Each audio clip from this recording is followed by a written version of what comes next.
مصلحا ومجددا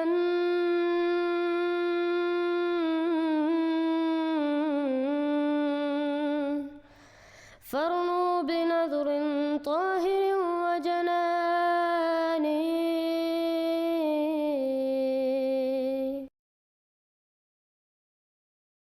السلام علیکم ورحمۃ اللہ وبرکاتہ. الحمدللہ آج ہمارے ساتھ محترم ہادی علی چودھری صاحب پھر سے ہیں اور ہم پھر سے ختم نبوت پہ ان سے چند سوالات کریں گے. السلام علیکم ورحمۃ اللہ وبرکاتہ. وعلیکم السلام ورحمۃ اللہ وبرکاتہ.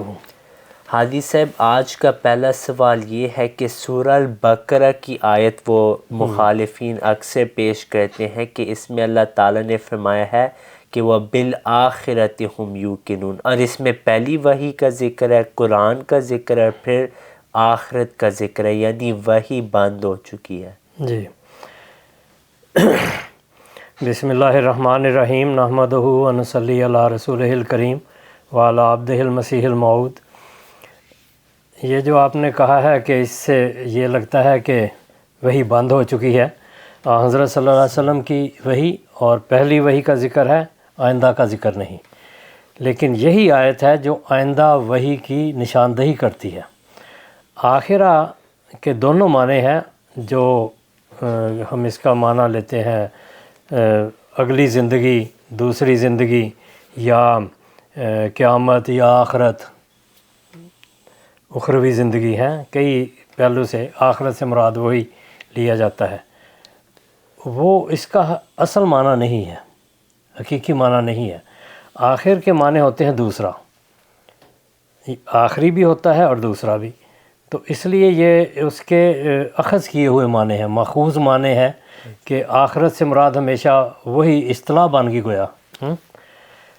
لیکن جب سیاق کلام دیکھیں، ما انزل الیک و ما انزل من قبلک و بالآخرۃ ہم یوقنون، تو اس میں سیاق کلام کے لحاظ سے تو اس کے معنی یہ بھی بنتے ہیں کہ بعد میں آنے والی وحی، کیونکہ حضرت صلی اللہ علیہ وسلم پر کیا نازل کیا گیا، پہلے نبیوں پر کیا نازل کیا گیا، وہ اللہ کا کلام تھا، چاہے وہ شریعت کے رنگ میں تھا یا ویسے اللہ تعالیٰ کا الہام و کلام تھا اپنے انبیاء سے.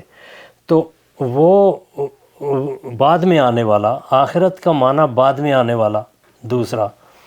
تو اس لیے ہمارے ترجموں میں جماعت احمدیہ کے جتنے بھی ترجمے ہیں یا تفسیریں ہیں، ان میں دونوں معنی لیے گئے ہیں.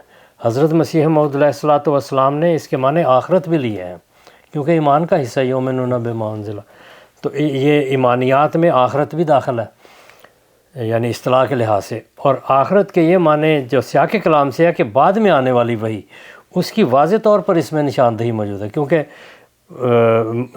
ماضی، حال اور مستقبل تین زمانے ہیں. تو اس آیت میں تینوں زمانوں کی وحی کا ذکر بھی ہے. تو نہ وہ معنی حتمی ہے، نہ یہ حتمی ہے، اور دونوں معنی ہیں. اس لیے اس میں تو آئندہ آنے والی وحی کی نشاندہی کی گئی، اور رسول اللہ صلی اللہ علیہ وسلم کے بعد وحی جاری رہی.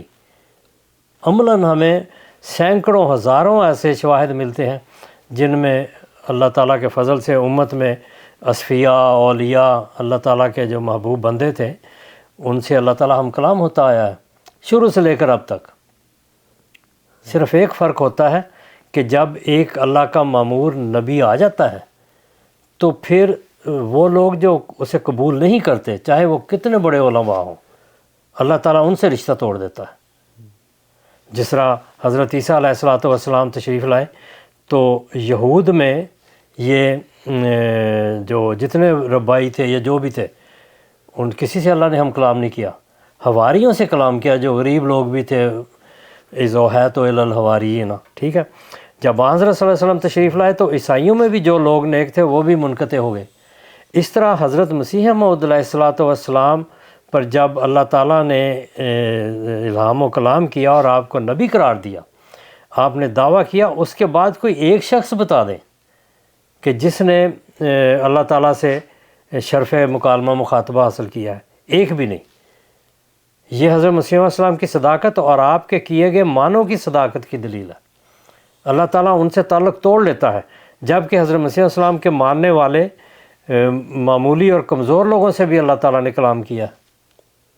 تو اللہ تعالیٰ نبوت کے راستے جو گیٹ وے کہلاتا ہے، صدر دروازہ ہوتا ہے جو اس میں داخل ہوتا ہے، اللہ تعالیٰ اس سے تعلق رکھتا ہے، دوسروں سے نہیں رکھتا۔ تو یہاں حضرت صلی اللہ علیہ وسلم کے بعد آنے والی وحی کا ایک نشان دیا گیا ہے، ایک چابی دی گئی ہے کہ یہ اس آئندہ آنے والی وحی کے بارے میں یہ کنجی ہے، اس کو کھولو گے تو مضمون کھل جائے گا۔ اب آئیں اس کے لفظ کے معنوں کے متعلق۔ اب دیکھیں کہ لغت میں واضح ہے کہ آخر کے معنی آخری بھی ہوتا ہے اور دوسرا بھی ہوتا ہے، ٹھیک ہے، تو آئندہ آنے والا۔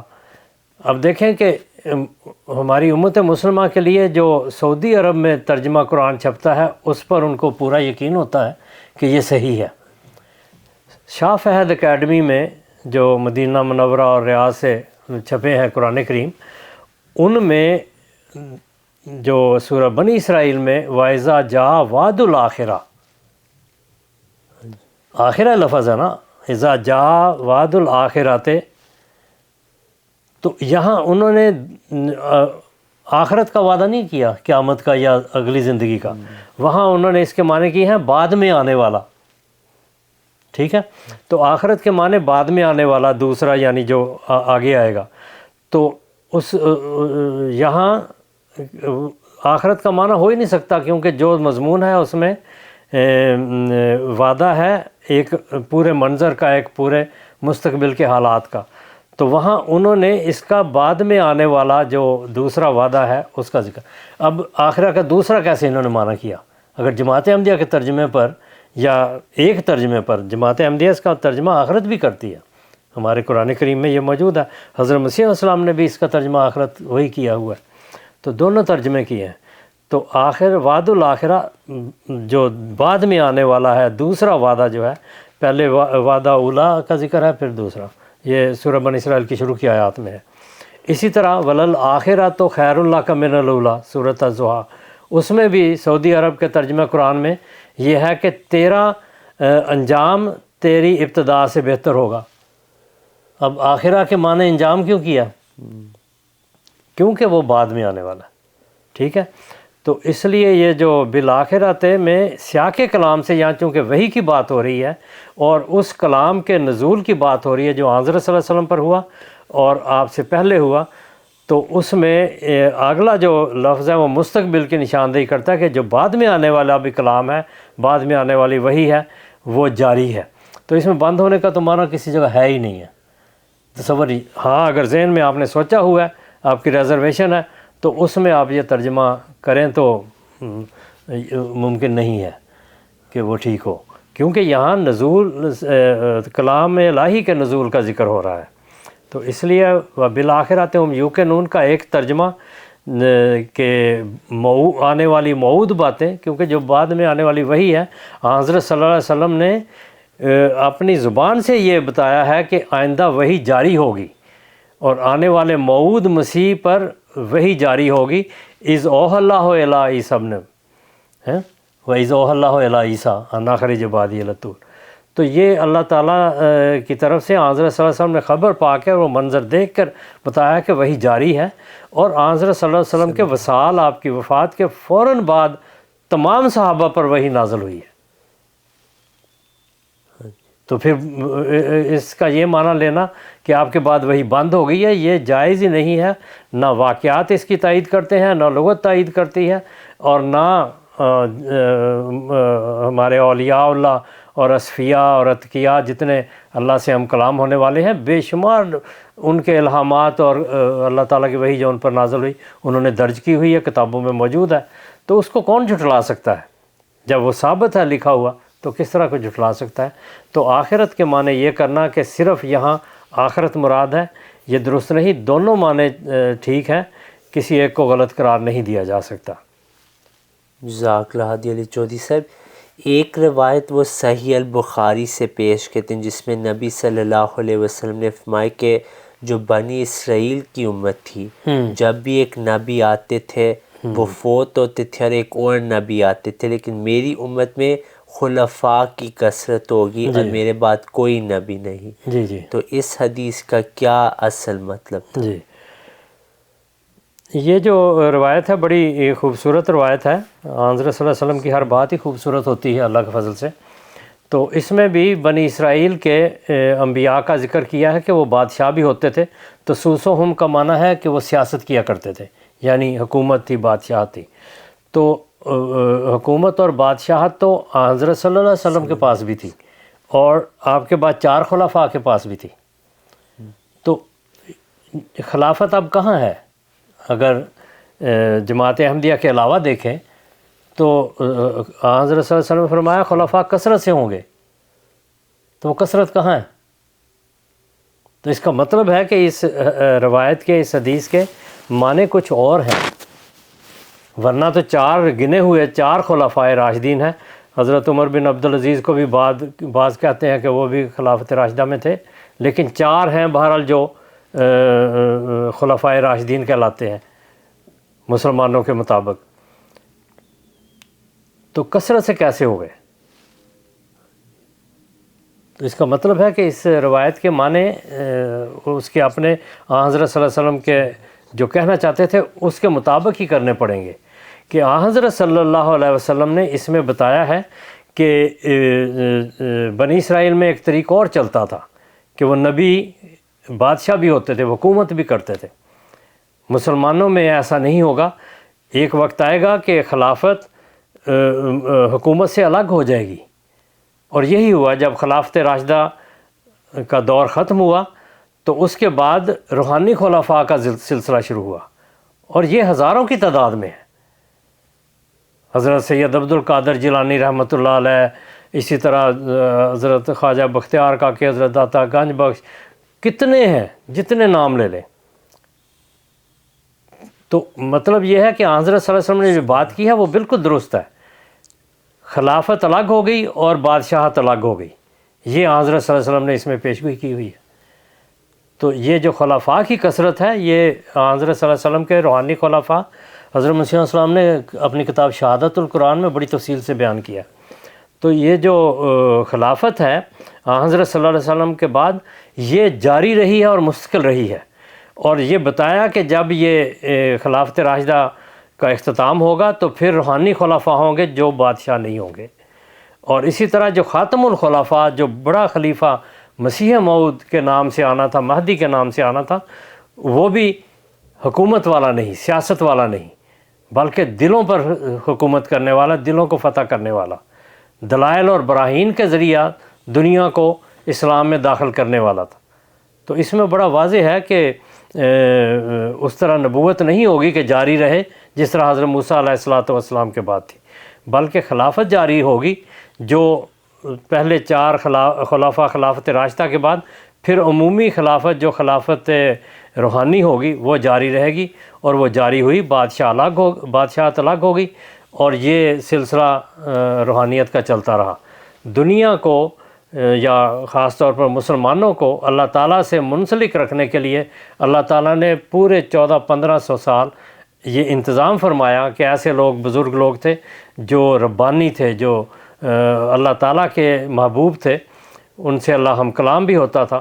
تو ان کو اللہ تعالیٰ نے خلافت عطا کی روحانی لحاظ سے، اور وہ حضرت صلی اللہ علیہ وسلم کے روحانی جانشین تھے. یہ خلفاء کے معنی، اور یہ کثرت سے تھے. اور آخر میں وہ خلافت جاری ہوئی جو مسیح موعود، ایک نبی کے بعد چونکہ خلافت جاری ہوتی ہے، پھر خلافت راشدہ کا دوسرا دور آیا جو اللہ تعالیٰ کے بھیجے ہوئے مسیح و مہدی کے ذریعہ قائم ہوا، اور یہ خلافت اللہ تعالیٰ کے فضل سے انشاءاللہ قیامت تک جاری رہے گی. تو اس روایت میں حضرت صلی اللہ علیہ وسلم نے ایک پورا نقشہ دیا ہے مستقبل کا. اس سے یہ مراد نہیں ہے کہ اب نہ نبوت آئے گی تو نہ خلافت ہوگی، نہ وہ یعنی الہام ہوگا. جزاک اللہ حاجی علی چودھری صاحب. تو تیسرا سوال ہے وہ یہ ہے کہ بخاری میں ایک اور روایت بھی ہے، حضرت محمد صلی اللہ علیہ وسلم نے فرمایا کہ لم یبق من النبوہ الا المبشرات. تو غیر احمدی کہتے ہیں، خاص طور پہ بعض علماء جو اہل حدیث فرقے سے تعلق رکھتے ہیں، وہ کہتے ہیں کہ اس حدیث سے ثابت ہے کہ یہ سارے اولیاء جو تھے یہ ان سب نے جھوٹ بولا، نعوذ باللہ. اور نبی صلی اللہ علیہ وسلم نے فرمایا کہ کچھ وحی باقی نہیں رہی، نبوت ختم ہے، صرف اب سچے خواب آئیں گے. یہ جو روایت ہے بڑی عظیم الشان روایت ہے. اس کے اندر رسول اللہ صلی اللہ علیہ وسلم نے ایک تو اپنی امت کو زندہ رکھا ہے، اس کو زندگی کا پیغام دیا ہے، اور دوسرا حضرت صلی اللہ علیہ وسلم کی قوت قدسیہ کا اس میں کمال ہے. اب دیکھیں کہ یہ جو روایت ہے اس میں بنیادی طور پر جو رسول اللہ صلی اللہ علیہ وسلم نے فرمایا یہ تھا کہ مبشرات ہیں، اور یہ مومن کو دکھائی جاتی ہے یا وہ خود دیکھتا ہے. تو اس میں مومن مسلم، یہ روایت کئی طریقے سے مومن دیکھتا ہے یا مسلم دیکھتا ہے. تو اس طرح اللہ حضرت صلی اللہ علیہ وسلم نے بیان فرمایا ہے. تو اب یہ جو مبشرات ہے یہ کیا ہے؟ تو جب حضرت صلی اللہ علیہ وسلم نے یہ فرمایا تو وہاں یہ بھی لکھا ہے کہ فشکّ ذالک علی المؤمنین علی الناس ہے، شکّ ذالک. تو لوگوں کو یہ ذرا بوجھل محسوس ہوا، انہوں نے کہا کہ اب یہ برکت اٹھ جائے گی.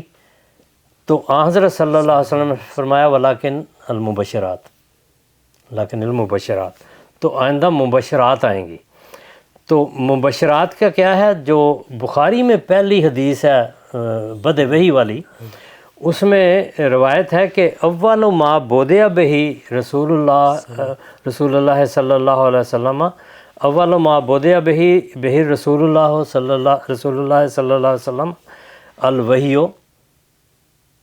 وہی رویا صادقہ فی النوم، کہ حضرت صلی اللہ علیہ وسلم کو جب وحی ہوئی شروع ہوئی تو وہ رویا صادقہ کے ذریعہ سے شروع ہوئی، اور وہ نیند میں، نوم میں.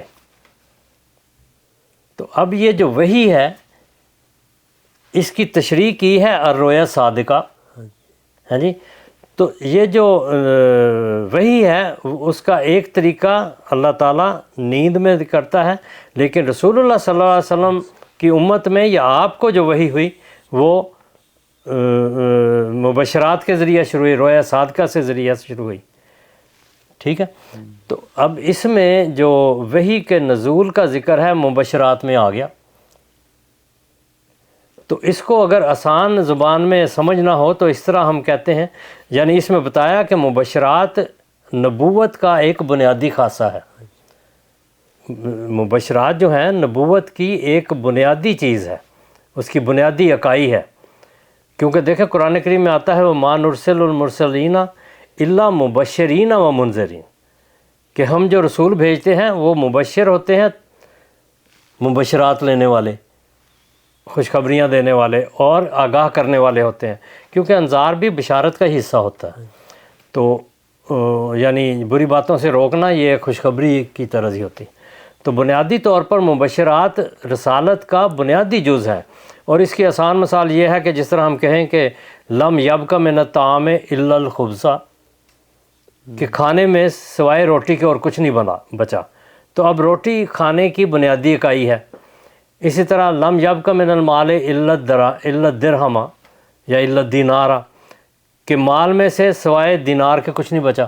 اب دینار مال کا بنیادی خاصہ ہے.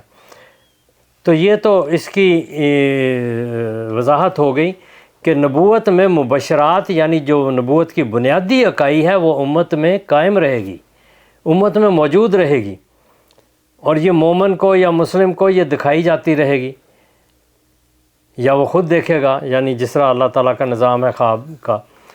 تو اس میں جو رویا ہے وحی کا ذکر رویا کے ذریعے ہی ہوا ہے. اس کی ابتدا وسلم پر رویا کے ذریعہ ہوئی ہے. اچھا، اب دیکھیں کہ رسول اللہ صلی اللہ علیہ وسلم کی زندگی میں جو آپ کے بلند مقام کا سب سے بڑا واقعہ تھا اسراء اور معراج کا. یہ دو واقعات ہیں جس میں حضرت صلی اللہ علیہ وسلم کے بلند ترین مقام دکھائے گئے ہیں. اور اس بلند ترین مقام کے لیے جو اللہ تعالیٰ نے لفظ خود اختیار کیا وہ کیا ہے؟ وَمَا جَعَلْنَا الرُّؤْيَا الَّتِي أَرَيْنَاكَ إِلَّا فِتْنَةً لِلنَّاسِ. اتنا بڑا معراج، اتنا بڑا اسراء وہ رویا ہے. تو حضرت ابن عباس رضی اللہ عنہ نے اس کے بارے میں فرمایا ہِیَ رؤیا عین، ہِیَ رؤیا عین اُریہا رسول اللہ صلی اللہ علیہ وسلم لیلۃ اسرِیَ بہ. جس رات آپ کو اسراء ہوا اس دن یہ جو خواب تھی رویا عین تھی، یعنی ایسی خواب تھی جس کو ہم کشف کہتے ہیں، جاگتے ہوئے گویا دیکھا ہے، عین یعنی آنکھوں سے کھلے ہوئے جاگتے ہوئے دیکھا ہے۔ تو یہ مبشرات کا دیکھیں، رویا صالحہ، رویا صادقہ، کتنی بڑی رویا صادقہ ہے جو آن حضرت صلی اللہ علیہ وسلم کے بلند مقام کو ظاہر کرتی ہے۔ تو رویا جو ہے وہ چھوٹے سے چھوٹے مقام سے لے کر بڑے سے بڑے مقام تک آن حضرت صلی اللہ علیہ وسلم کی نبوت میں موجود ہے۔ تو اس میں مایوسی والی کون سی بات ہے کہ صرف مبشرات رہے خوابیں لوگوں کو آئیں گی بس؟ یہ بات نہیں ہے، سب مقام اسی میں رویا میں شامل ہے، ٹھیک ہے؟ ہاں جی، تو یہ جتنے بھی مقامات ہیں وہ اس میں مبشرات میں شامل ہیں۔ تو یہ جو کہتے ہیں کہ لم یبق من النبوۃ الا المبشرات، یہ اس کو عملاً پھر اللہ تعالیٰ نے مبشرات کو جاری کر کے فرمایا ہے، اور اس کی نشاندہی رسول اللہ صلی اللہ علیہ وسلم نے کی ہے۔ آپ نے فرمایا کہ میری امت میں وہ وجود آئے گا جس کا نام مسیح اور عیسیٰ ہے۔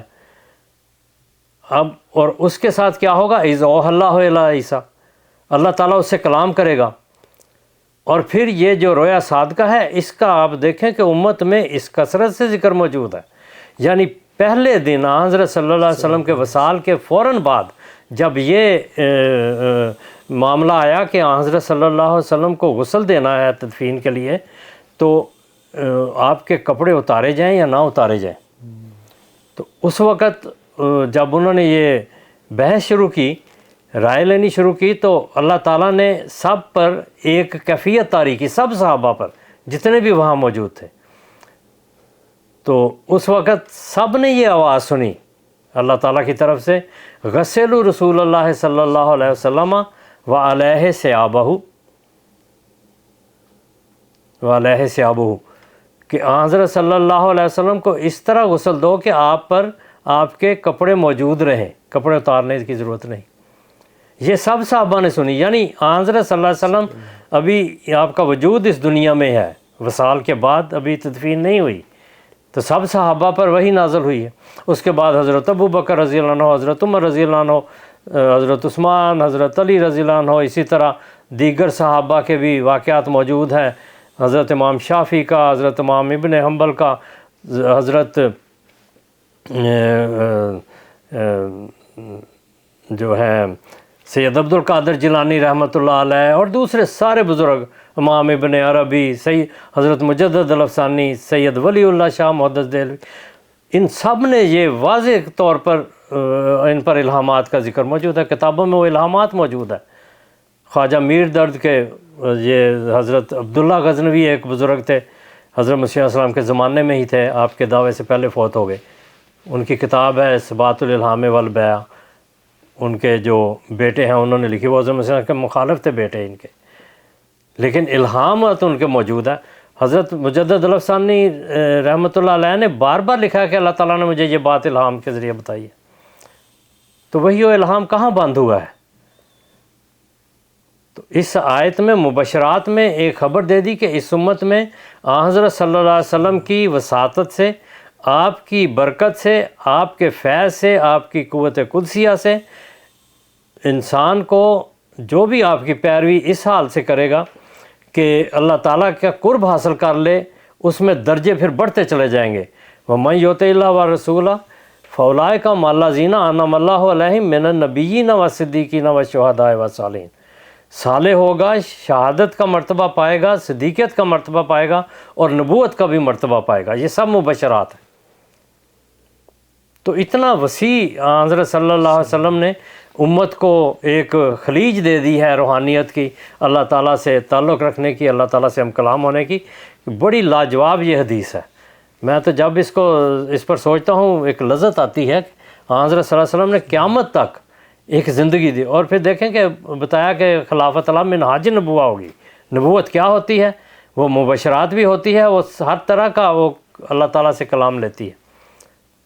تو خلافت اللہ منہاج نبوہ ہے، تو خلافت کے ذریعے یہ سلسلہ مبشرات کا اور ابھر کر چلے گا اور نمایاں ہو کر چلے گا، اور ہم اس سے فیض یاب ہوتے ہیں۔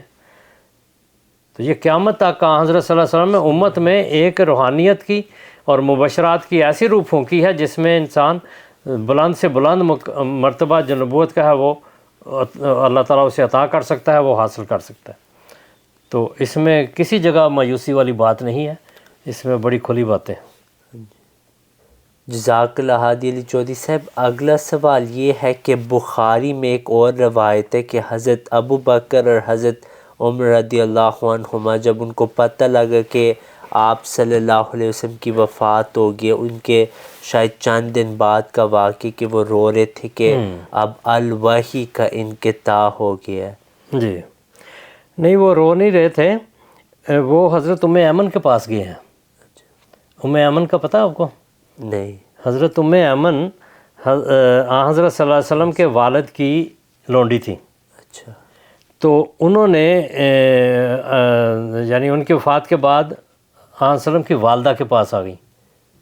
اچھا ٹھیک ہے، تو جب والدہ فوت ہوئی تو حضرت ایمن نے حضرت صلی اللہ علیہ وسلم کو پالا ہے، تو حضرت صلی اللہ علیہ وسلم ان کو امی بعد امی کہتے تھے۔ ٹھیک ہے، یہ ایک بڑی عمر کی عورت تھی، اور ان کے ساتھ حضرت زید کی حضرت صلی اللہ علیہ وسلم نے شادی کرائی ہے، اور ان سے حضرت اسامہ ہے۔ ٹھیک ہے، تو یہ چونکہ حضرت صلی اللہ علیہ وسلم کے ساتھ ان کا ایک بہت گہرا رشتہ تھا، اور آپ ان کو امی بعد امی یعنی میری اصل ماں کے بعد یہ میری ماں ہے۔ تو جب حضرت صلی اللہ علیہ وسلم فوت ہوئے تو حضرت ابو بکر رضی اللہ عنہ کو یہ خیال آیا کہ حضرت ایمن سے تعزیت کرنی چاہیے، ان کو آن وسلم کے وصال کا بہت دکھ ہوگا۔ تو وہ دونوں تشریف حضرت عمر رضی اللہ عنہ کو ساتھ لیا، حضرت ابو بکر رضی اللہ عنہ نے تو ساتھ لے کے ان کو ادھر گئے۔ تو وہاں جا کے جب انہوں نے تعزیت کی تو حضرت ایمن کو دکھ تھا، رو رہی تھی، تو انہوں نے یہ بھی بتایا کہ مجھے اب یہ بھی ایک افسوس ہے کہ اب وہی بند ہو گئی۔ اس پر جب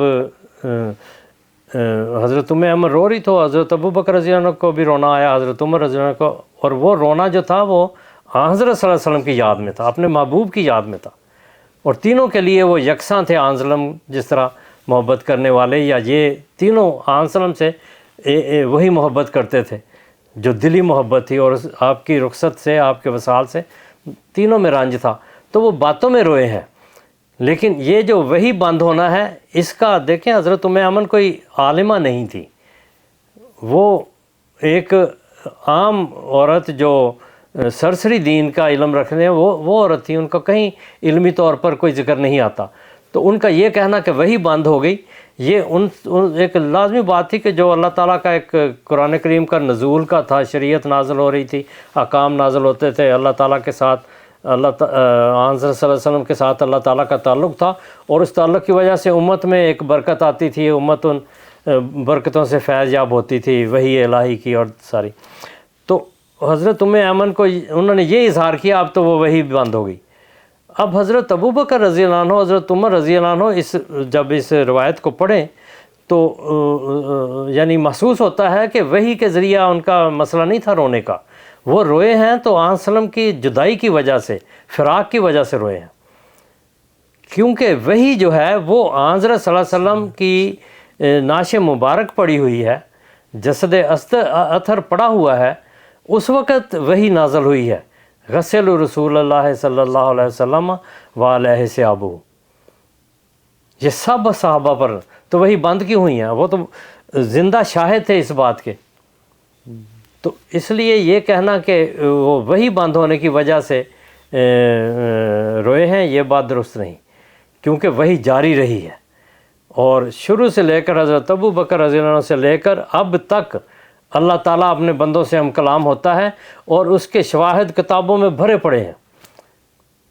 یہ ابھی بھی کتابیں یہ ملتی ہیں، مکتوبات امام ربانی، پڑھ کے دیکھ لیں، پرنٹ ہوتی ہیں، یعنی ابھی جدید اس کے ایڈیشن شائع ہوتے ہیں، اس میں ہر جگہ انہوں نے لکھا مجھے الہام، اللہ تعالیٰ نے الہام کیا ہے۔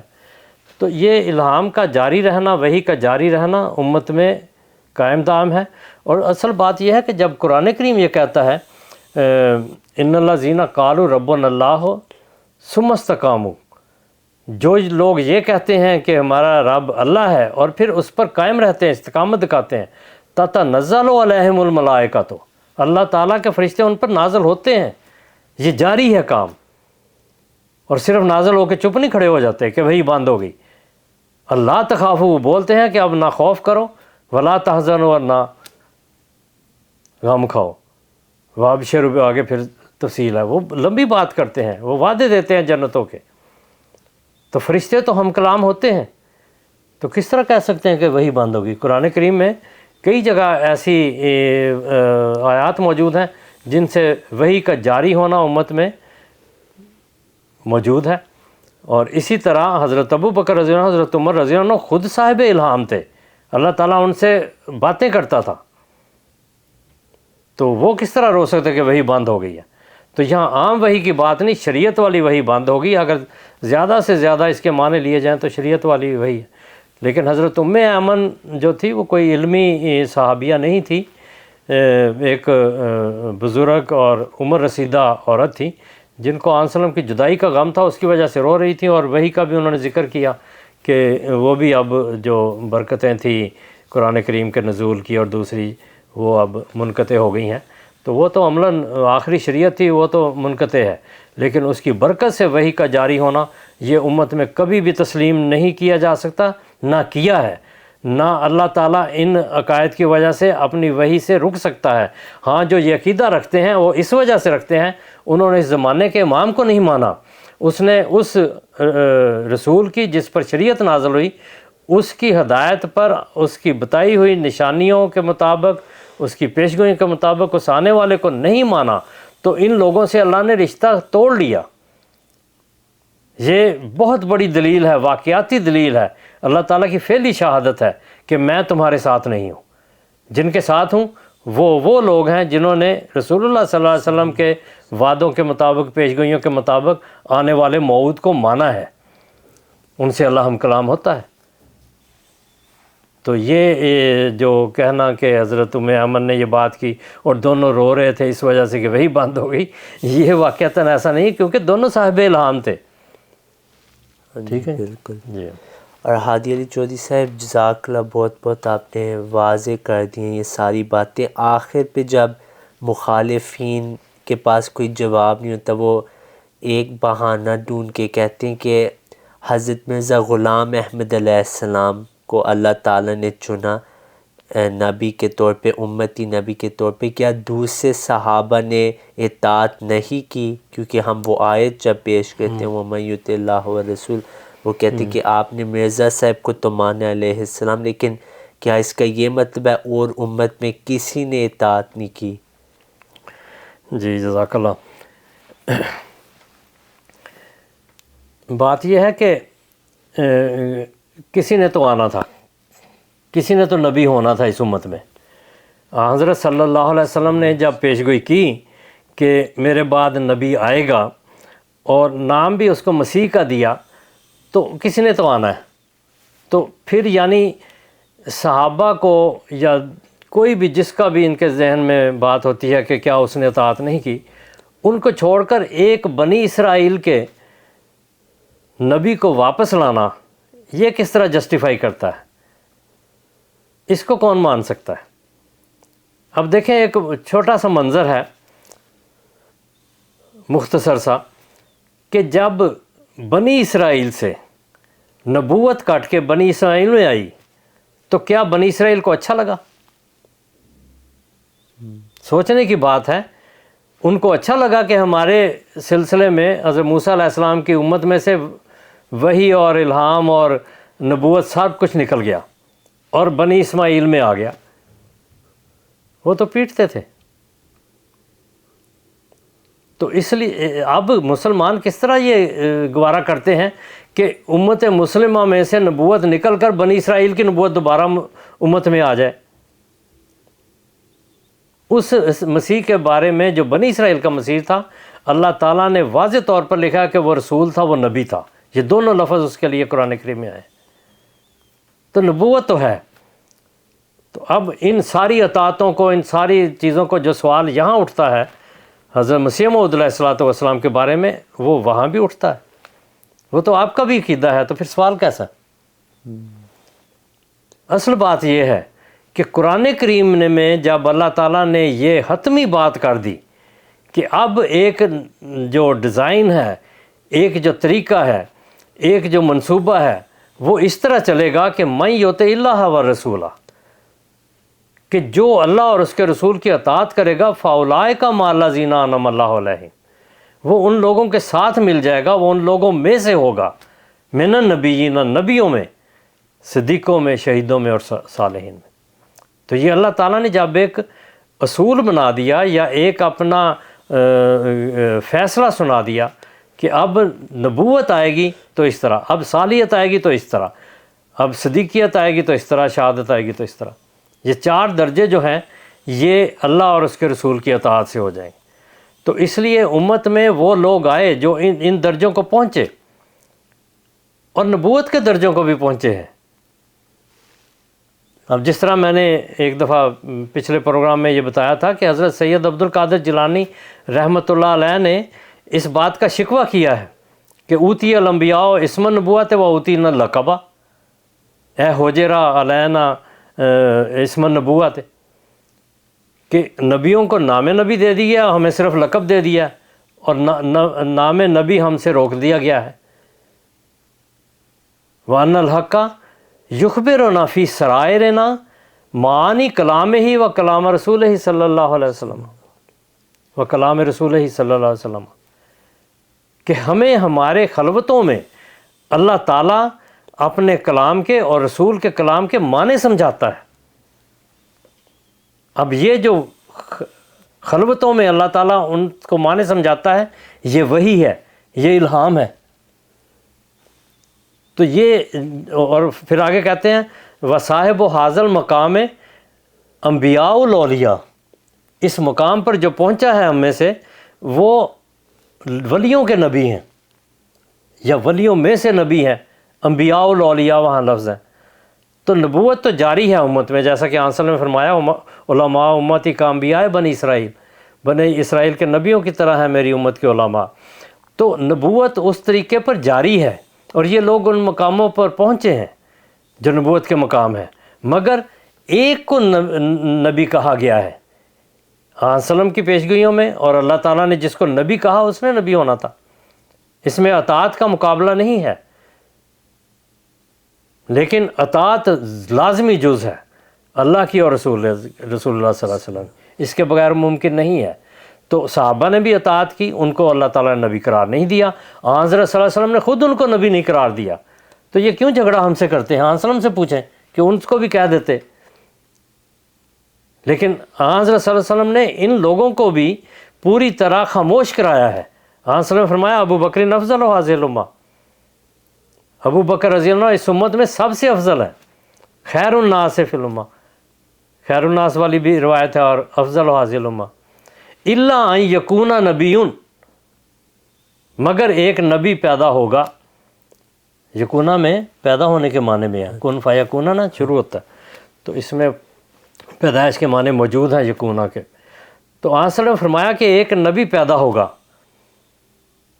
تو مراد یہ ہے کہ وہ نبی کا مقام بلند ہے، صدیقیت کا اس سے چھوٹا ہے، لیکن اس کے بعد نبوت، نبی کے بعد صدیق جو ہے وہ سب سے افضل ہے۔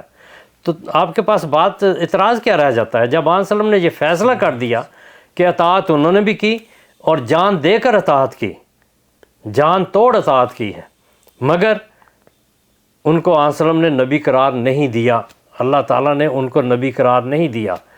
ان دو وجودوں، ان دو پاک وجودوں جن کی اطاعت سے نبوت ملتی ہے، ان کے فیصلے کو آپ نہیں مانتے اور حجتیں نکالتے ہیں کہ انہوں نے کیا اطاعت نہیں کی۔ کون اس سے انکار کرتا ہے؟ لیکن فیصلہ مانے اللہ تعالیٰ کا۔ اللہ تعالیٰ ایک شخص کو نبی قرار دیتا ہے، رسول اللہ صلی اللہ علیہ وسلم ایک شخص کو نبی قرار دیتے ہیں، آپ اسے نہیں مانتے۔ یحبط نبی اللہ عیسیٰ و اصحابہ ثم یرغب نبی اللہ عیسیٰ و اصحابہ۔ تو یہ 4 دفعہ ایک وجود کو نبی قرار دینا حضرت صلی اللہ علیہ وسلم کی طرف سے، اس کو آپ نہیں مانتے۔ یہ جو باتیں ہیں یہ دیگر صحابہ کے لیے تو آن صلی اللہ علیہ وسلم نے بیان فرمائی۔ پھر فرمایا لیسا بینی و بینہ نبی و انہ نازل، یعنی عیسیٰ علیہ السلام وَإِنَّهُ نازل، کہ آنے والا جو مسیح ہے وہ اور میں نبی ہیں، ہمارے درمیان کوئی نبی نہیں ہے۔ تو یہ حضرت صلی اللہ علیہ وسلم نے بڑا واضح طور پر فیصلہ جب فرما دیا تو ان حجتوں کی ضرورت نہیں ہے، ان حجتوں سے فائدہ کو نہیں ہے، ان حجتوں سے آپ دور جاتے ہیں، اللہ تعالیٰ کے ایمان کے قریب نہیں آتے۔ تو یہ سوال اٹھانا کہ مسیح موعود کیوں نبی ہے، اس لیے کہ آن وسلم نے اس کو نبی قرار دیا ہے، اللہ تعالیٰ نے خود اس کو کہا ہے تو مسیح کے طور پر وعدہ کے مطابق آیا ہے اور تو نبی ہے، یقول الکافر لست مرسلا، اور کئی الہامات میں نبی قرار دیا ہے، جری اللہ فی حلال الانبیاء، جری کے معنی لغت میں دیکھیں نبی ہے، اور قرآن کریم میں اذ الرسل اقتت، اس کے وقت میں تمام نبی اکٹھے کر کے ایک وجود میں جمع کیے جائیں گے، یہ عظمت اور شان ہے اس وجود کی۔ لیکن اس فیصلے کو نہیں ماننا جو اللہ تعالیٰ نے کیا اور آن وسلم نے فیصلہ سنایا، اور بڑے پکے طریقے سے، ایک دو دفعہ نہیں 3 دفعہ سنایا۔ تو اس لیے سوال بنتا ہی نہیں کہ مسیح موعود کو کیوں۔ اللہ تعالیٰ دوسرا یہ اختیار بھی اپنے پاس رکھتا ہے، اللہ عالم ایسو یجعل رسالتہ، تو اللہ تعالیٰ جانتا ہے کہ اس نے رسالت کس کو دینی ہے، تو جس کو دی اس کی نشاندہی اللہ نے بھی بیان فرمائی اور رسول اللہ صلی اللہ علیہ وسلم نے بھی واضح طور پر بیان فرمائی۔ جزاک اللہ ہادی علی چودھری صاحب، آپ نے آج پھر ہمیں ان سوالوں کا جواب دیا، پھر آئندہ قسط میں ہم انشاءاللہ اس کو جاری رکھیں گے۔ تمام ناظرین کو بھی درخواست ہے کہ یہ ویڈیوز اپنے احمدی اور غیر احمدی مسلمانوں دوستوں کو بھی بھیجا کریں تاکہ ان کو بھی جماعت احمدیہ کا موقف صحیح طرح سمجھ آ جائے۔ جزاک اللہ ہادی علی چودھری صاحب۔ شکریہ، جزاک اللہ۔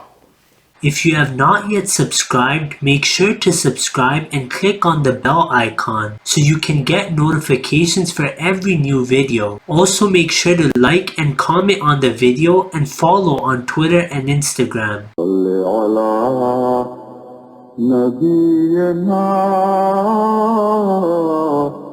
صل على محمد صل على سفينا صل على محمد